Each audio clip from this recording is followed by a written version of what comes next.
भूतपूर्व प्रधानमन्त्री केपी शर्मा ओलीले खुला च्यालेन्ज अहिलेको नयाँ गृहमन्त्री र प्रधानमन्त्रीलाई। सुनौ एकचोटि। जिल्ला कार्कीको डरले केपी ओली भाग्छ भन्नु भाग्छ डरले। तपाईहरुले कतिले नाम सुन्नुभएको थियो अहिलेको गृहमन्त्री? मैले त नाम पनि सुनेको थिएँ। गृहमन्त्री भएपछि थाहा पाएँ। गृहमन्त्रीको सम्बन्धमा मलाई धेरै केही भन्नु परेको छैन। गृहमन्त्री बाबुलाई धेरै नउताउलिन, नचम्किन, सम्हालिन सल्लाह दिन चाहन्छु। राजनीति ख्यालठट्टा होइन हो, राजनीतिक कुनै खेलाउने खेल होइन।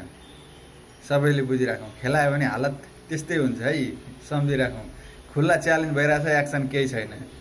के गर्न सक्छन्? कसैले चिनेको थियो त गृहमन्त्री योभन्दा अगाडि? मैले पनि चिनेको थिइनँ। सही भन्नुभयो। Thank you so much.